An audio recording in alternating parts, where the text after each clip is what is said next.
అందరికీ నమస్కారం. ఈ రోజు మన స్టూడియోలో ప్రముఖ ఆధ్యాత్మికవేత్త ఆస్ట్రాలజర్ ముల్లపూడి సత్యనారాయణ మూర్తి గారు ఉన్నారు. గురుగారితో మాట్లాడేద్దాం. నమస్కారం గురుగారు. నమస్కారం మణికంఠ గారు. గురుగారు, అక్టోబర్ 20వ తారీఖు మనకు దీపావళి. మరి ఈ రోజుని మనం ఎలా వినియోగించుకోవాలి? లక్ష్మీ పూజ ఆ రోజు ఎలా చేయాలి? ఏ సమయంలో చేయాలి? మన జీవితంలో కూడా చీకటిని పారద్రోలి విజయం సాధించాలంటే మరి ఆ రోజు ఎలాంటి కార్యక్రమం మనం చేసుకోవాలి గురు? దీపావళి అంటే దీపాల వరస అని అర్థం. ఆ రోజు చెడుని పై మంచి సాధించినటువంటి విజయం. తర్వాత దీపాలు ఎందుకు వెలిగిస్తామంటే అజ్ఞానం అంటే మనకి ఏ విషయం ఏంటో తెలీదు, ఏ పని ఎలా చేయాలో తెలీదు, దాన్నే అజ్ఞానం అంటాం. సో ఏ ప్రాసెస్ ఏదైతే ఉందో ఇలా చేయాలి అనేటటువంటి ప్రాసెస్ ఏదైతే ఉందో that is called as knowledge, అదే లైట్. అందువలన ఎప్పుడైతే ఈ దీపాల వరస మనం పెడతామో వెంటనే అజ్ఞానతిమిరాంధస్య జ్ఞానాంజన శలాకయా చక్షురున్మీలితం ఏన తస్మై శ్రీ గురవే నమః. ఆటోమేటిక్గా ఈ యొక్క దీపం వెలగగానే ఇగ్నోరెన్స్ అనేటటువంటిది పోద్ది. దాన్నే దీపావళి అంటాం. దాన్ని సింబాలిక్ రిప్రజెంటేషన్గా ఒక నరకాసురుడు కొడుకు, భూమి తల్లి, వాడి క్రమశిక్షణ తప్పాడు, ప్రజలందరినీ లోకకంటకుడు అయ్యాడు. అందువలన ఆ యొక్క భూమి సత్యభామగా అవతరించి నరకాసుర సంహారం దీపావళి రోజున చేసింది అని చెప్తాం అన్నమాట.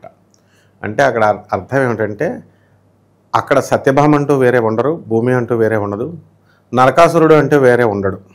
నరకాసురుడు సింగిల్గా రాలేదు, వాడి దగ్గర లక్షల కోట్ల మంది రాక్షస సమూహంతో వచ్చాడు. ఇక్కడ శ్రీకృష్ణుడు సత్యభామ మాత్రమే ఉన్నాడు. శ్రీకృష్ణుడు చంపలేదు, శ్రీకృష్ణుడు రథాన్ని తోలుతున్నాడు, సత్యభామ మా చేత చంపించాడు. అంటే ఆ నరకాసురుడు ఆ రాక్షస సమూహం ఎవరో కాదు, మనమే అన్నమాట. మనలో ఉన్నటువంటి కామం. అంటే ఇది కలియుగం కదా, కలియుగాన్ని ఏమంటాం మనము? కామయుగం అంటాము, కల్తీ యుగం అంటాము. మానవుడి యొక్క విద్యుత్ ధర్మం కలియుగంలో ఎలా తయారైంది? ఈటింగ్ అండ్ మేటింగ్, అంతే. తినడము, పిల్లల్ని పుట్టించడము, ఇంతే తప్ప ఇంకేం లేదు కలియుగంలో. సో అది దాన్ని లస్ట్ అంటాం. ఒక్కొక్కడికి ఎక్కువ ఉంటుంది. 4 బిల్డింగులు కావాలనే గ్రీడ్ ఉంటుంది, దురాశ. తర్వాత కోపము, అసూయ, అవతలవాడు ఎదిగిపోతున్నాడు, వీడి పని వీడు చేసుకోవచ్చు కదా, అవతలవాడి మీద ఎందుకో ఈర్ష్య. ఈ క్వాలిటీస్ అన్నీ కూడా మన సృష్టిలో ఎంతమంది జనం ఉన్నాం మనం? కోటాను మంది జనం ఉన్నాం. ఈ కోటాను మంది జనంలో ఒక్కొక్కడికి ఒక్కొక్క ఇలాంటి దుర్జన లక్షణాలు ఉంటాయి. ఈ సమూహమే రాక్షస సమూహం. అంతేగాని పౌరాణిక గాథలాగా చెప్తారు. ఈ పురాణ గాథని మళ్ళీ వీళ్ళే ఏమంటారు?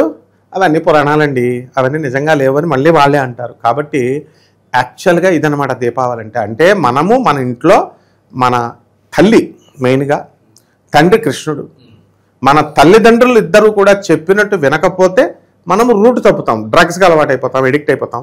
సిగరెట్లు, స్మోకింగ్లు, డ్రింకింగ్లు, ముండలు, ముఠాకోర్లు అన్నట్టు అయిపోతారు. సో ఇటువంటివన్నీ కూడా బ్యాడ్ హ్యాబిట్స్కి లోనై మనం పతనం అవుతాం.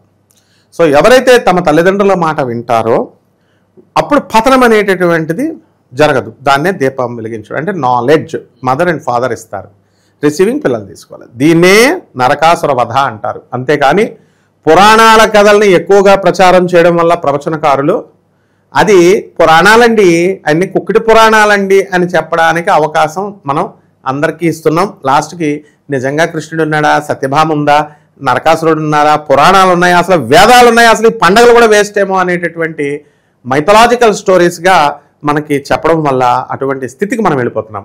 So we should be very practical. కాబట్టి అది. ఇకపోతే ఈ దీపావళి రోజున ఏం చేయాలండి అంటే తెల్లవారుజామున సూర్యోదయానికి వంటే ముందే లేవాలి. లేచిన తర్వాత మనము తలంటు స్నానం చేసుకోవాలి. నూతన వస్త్రాలు పేదవాళ్ళకు ఉండవు కదా, శుభ్ర వస్త్రాలు ధరిస్తే చాలు. ఉన్నవాళ్ళు నూతన వస్త్రాలు ధరించాలా.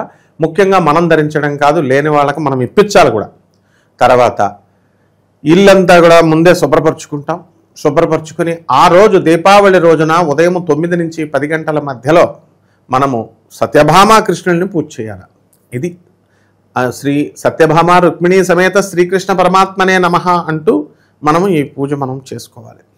చేసుకున్న తర్వాత కలశం పెడతాం. కలశం ఆనవాయితీ ఉన్న వాళ్ళు చేస్తారు. ఆ తర్వాత మళ్ళా సాయంత్రం అయిపోతుంది. సాయంత్రం అయిపోయిన తర్వాత ప్రదోష సమయంలో దీపాలని వెలిగిస్తాం వరుసలో. ఇప్పుడు ఒకానొక సమయంలో పల్లెటూరుల్లో కానీ సిటీల్లో కానీ దీపాల వరస ఉండేది. ఇప్పుడు ఏమైపోయిందంటే కక్కుర్తిగాళ్ళు ఎక్కువైపోయి నూనె కిలో నూనె కొనడానికి వాళ్ళు ఇన్ని దీపాల అని కరెంటు దీపాలు ఒక 20-30 సంవత్సరాల క్రితం తయారు చేశారు. ఎలక్ట్రిక్ బల్బ్స్ పెట్టేస్తున్నారు. ఆ తర్వాత ఎలక్ట్రిక్ బల్బ్స్ పెట్టేసిన తర్వాత ఇప్పుడు అవి కూడా ఎందుకని ఒక దీపము 2 దీపాలు వెలిగిస్తున్నారు. సో దీపము ఇది కాదు. దీపం అంటే ఏంటంటే జ్ఞానాన్ని తెచ్చుకోవడం. అది మొట్టమొదట తెలుసుకోవాలి వీళ్ళు. తెలుసుకున్న తర్వాత ఆ దీపాలన్నీ వెలిగిస్తాము. వెలిగించిన తర్వాత నైవేద్యాలు పెడతాం పూజ చేసిన తర్వాత. ఆ తర్వాత గోంగూర కాడలకి దివిటీలు కడతాం. నూనెలో దీపాలు వెలిగించి దివిటీలు కొడతాం. దివిటీలు కొట్టిన తర్వాత మందుగుండు సామాను కాలుస్తాం. మందుగుండు సామాను కూడా అయిపోయిందంటే అన్హెల్దీ కాంపిటీషన్ ఎక్కువైపోయింది. పక్క వాళ్ళు కాలుస్తున్నారని వాళ్ళకంటే ఎక్కువ కాల్చాలని చెప్పేసి వీళ్ళు ఇలా రకరకాలుగా పెరిగిపోయి లాస్ట్కి ఏం జరిగింది, ఈ యొక్క పొల్యూషన్కి, ఎయిర్ పొల్యూషన్, సౌండ్ పొల్యూషన్కి దోహదపడింది. ఇప్పుడు ఈ యొక్క అది కూడా చేయట్లేదు. ఇప్పుడు రేట్లు ఎక్కువైపోయి మందుగుండ సామాను కూడా రాత్రి 1 గంట వరకు కూడా వెలుగుతూ ఉండేది. తర్వాత అసలైన మెయిన్ పాయింట్ ఏంటంటే మార్వాడీలు అర్ధరాత్రి 12 గంటలకి మహాలక్ష్మి పూజ చేస్తారు. వాళ్ళు షాపులన్నీ కట్టేసుకున్న తర్వాత 9 తర్వాత వాళ్ళ భార్యలు పిల్లలు అందరూ ఇంటిళ్ళ పాది వచ్చి కొత్త వస్త్రాలు ధరించి మహాలక్ష్మి పూజకి గుమ్మడికాయలు కొట్టి నిమ్మకాయలు కట్ చేసి దీపాలు గడపల దగ్గర అటు ఇటు పెట్టి సూర్య గుమ్మడికాయ హారతి ఇచ్చి ఇవన్నీ చేసి మనం ఈ దీపావళి పండుగ మనం చేస్తాం. కాబట్టి ఈ దీపావళికి నైవేద్యాలు ఏమిటంటే మహాలక్ష్మి తల్లికి కదలీ ఫలాలు అంటే అరటిపళ్ళు, నారికేళాలు అంటే కొబ్బరికాయలు, ఆ తర్వాత చక్కగా ఈ యొక్క గుమ్మడికాయల హారతులు, నెక్స్ట్ పాయసాన్నాలు, స్వీట్ ప్యాకెట్లు, లేటెస్ట్ మోడల్ అనమాట. ఇప్పుడు అందరూ కూడా మార్వాడీలు డైరెక్ట్ చేయించలేక స్వీట్ ప్యాకెట్లు కొనేసి ఇస్తున్నారు. అండ్ మార్వాడీ సాంప్రదాయంలో గురువుకి చాలా గొప్పగా చూసుకుంటారు. వాళ్ళు స్వీట్ ప్యాకెట్లు ఇవ్వడము, బట్టలు పెట్టడము, ఇలా వాళ్ళు చేస్తారనమాట. సో మన తెలుగు వాళ్ళు కూడా మనం వాళ్ళని చూసి నేర్చుకోవాలి. కాబట్టి ఈ రకంగా దీపావళి పండుగ ఎవరైతే చేస్తారో అటువంటి వాళ్ళందరికీ కూడా బ్రహ్మాండంగా ఆ మహాలక్ష్మీదేవి యొక్క అనుగ్రహం వస్తుంది. గురుగారు, ధనానికి ఇబ్బంది పడే వాళ్ళు ఎవరన్నా ఉంటే కనుక ఆ రోజు విశేషంగా ఏమన్నా పరిహారం చేసుకుంటే బాగుంటుందా? రూపాయి నిలవట్లేదని బాధపడతారు కదా దీపావళి రోజు. రూపాయి నిలబట్టలేదండి అనేటటువంటిది ఒళ్ళు కొవ్వు అనమాట. అంటే తక్కువ శాలరీ ఉన్నవాడు బతుకుతున్నాడు, 10,000తో ఉన్నవాడు బతుకుతున్నాడు. 3 లక్షల శాలరీ 10 లక్షలు సంపాదించేవాడు వీడికి రూపాయి నిలబట్టలేదు అంటున్నాడు. 10,000 వాడు ఎలా బతుకుతున్నాడు? 2 లక్షలు 3 లక్షలు అంటే లగ్జరీస్కి అలవాటు అయిపోయారు. వితౌట్ ఏసీ ఈ రోజున ఎవడు ఉండట్లేదు. వితౌట్ కార్, ఇంటికొక కార్ అయిపోయింది. మనిషికొక కారు కాదు, మనిషికొక కార్ అయిపోయింది, ఇంటికొక కారు కాదు, ఇంటికొక సెల్ ఫోన్ లాగా అయిపోయింది. సో ఈఎంఐలు కట్టాలి. ఒక ఇల్లుతో తృప్తి పడట్లేదు, 2-3 ఇల్లులు. ఈ రకంగా మనమే పెంచుకోవడం వల్ల ఇది వాళ్ళకి దురాశ అనేటటువంటిది పెరిగిపోయి మనం ఈఎంఐలు కట్టడం వల్ల ఇబ్బంది పడుతున్నారు. దీనికి తప్పకుండా పరిహారం ఉంది. ఆ పరిహారం ఏమిటంటే మనము ఈ యొక్క రావి చెట్టుకి మనము పూజ చేసుకోవాలి, మేడి చెట్టుకి పూజ చేసుకోవాలి. చేసిన తర్వాత రావి చెట్టుకి మనము ప్రదక్షిణాలు 108 ప్రదక్షిణాలు చేయాలి. ఐశ్వర్యాన్ని ఇచ్చేటటువంటి వాడు శనీశ్వరుడు. ఓం శనేశ్వరాయ నమః అంటూ చేయాలి. మేడి చెట్టుకి చుట్టూ ఓం దత్తాత్రేయాయ నమః అంటూ మేడి చెట్టుకి 108 ప్రదక్షిణాలు చేసుకోవాలి.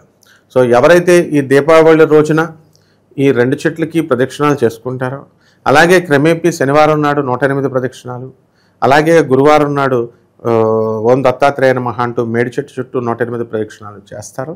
అటువంటి వాళ్ళందరికీ కూడా మనకి ఈ యొక్క పరిహారంతో ధనం అనేటటువంటిది ఎబ్బడి ముబ్బడిగా వస్తుంది. ఆ రోజు విశేషంగా గురుగారు చేయకూడని పనులు అంటే ఏం చెప్తారో? దీపావళి రోజు పొరపాటును కూడా ఈ పనులు చేయొద్దంటే ఏం చెప్తారు? పండగ రోజున దేవుణ్ణి పూజించాలి, మేటింగ్ చేయకూడదు, అంటే బ్రహ్మచర్యం పాటించాలి. ఆ తర్వాత తాగకూడదు. ధూమపానము, డ్రగ్ ఎడిక్షన్స్ ఇలాంటి వాళ్ళు ఉన్నటువంటి వాళ్ళు మత్తు పదార్థాలను దూరంగా పెట్టమంటాం. ఏంటంటే సమ్ సాక్రిఫైస్ చేయాలి. ఆ రోజు తినడము తక్కువ తినమంటారు, మితాహారం తినమంటారు. ఎందుకు? ఎక్కువ తింటే నిద్ర వస్తుంది. ఇంకా దేవుడిని ఏం కేర్ చేస్తాం, దేవుడిని ఏం ఆలోచిస్తాం. ఆ రోజు ముఖ్యంగా చేయాల్సింది పేదవాళ్ళకి అందరికీ కూడా అన్నదానం చేసుకోవాలా, వస్త్రదానం చేసుకోవాలా. వికలాంగులకి, పేదవారికి, అనాథ పిల్లలకి, సాధువులకి, మనకి వీలున్నంతలో శక్తి ఉన్నంతలో మనం దానాలు చేసుకున్నప్పుడు తప్పకుండా మనకి ఈ ఐశ్వర్యాన్ని మహాలక్ష్మీదేవి ఇస్తుంది. కేవలం పసుపు కుంకాలు వేసేసి 10 రూపాయలతో ప్రదక్షిణాలు ఫ్రీగా చేసేసి డబ్బున్నటువంటి వాళ్ళు బీరువాల్లో దాచేసి డబ్బులుంటే ఆ డబ్బులు నిలవవు. పేదవాళ్ళ లక్ష్మీదేవి ఆగ్రహిస్తుంది. ఐదర్ ఇన్కమ్ ట్యాక్స్ వచ్చి పట్టుకెళ్ళిపోతుంది, లేదా దొంగలైనా వచ్చి పట్టుకెళ్ళిపోతారు.